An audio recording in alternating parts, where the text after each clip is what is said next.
کی حالت میں ہے، جس کا ہمیں ذکر بھی مل جاتا ہے. سمجھ لیں قرآن پاک کے اندر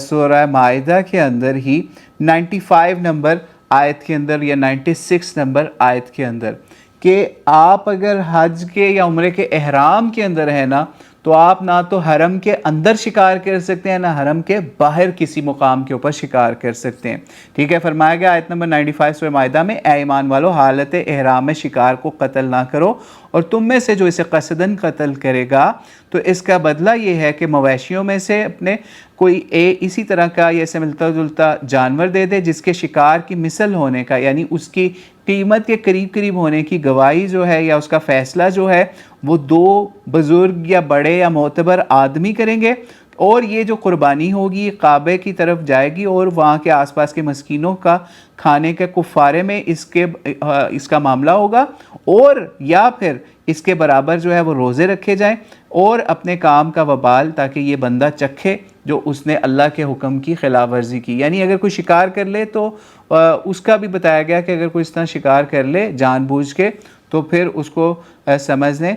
معافی بھی مانگنی چاہیے اللہ تعالیٰ سے. اور پھر اسی طریقے سے ایون یہاں تک کہ آگے بھی کہا گیا اسی آیت کے آخر میں کہ اللہ نے جو پہلے کچھ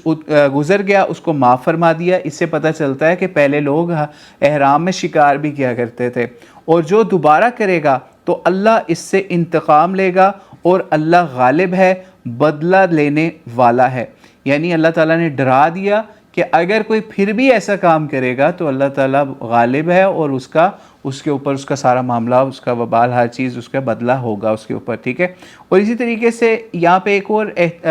مسلمانوں کو ایک آسانی بھی دے دی گئی کہ پھر فرمایا 96 نمبر آیت میں کہ آپ کے لیے مسافروں کے فائدے کے لیے تمہارے لیے سمندر کا شکار اور اس کا کھانا جو ہے وہ حلال کر دیا گیا ہے، اور جب تک تم احرام کی حالت میں ہو تب تم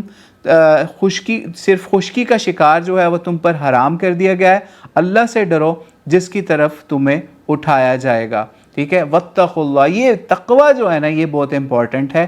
حج کے سفر کے اندر، جو کہ سمجھ لیں سب سے امپورٹنٹ چیز ہے. اسی لیے ایک جگہ فرمایا گیا نا کہ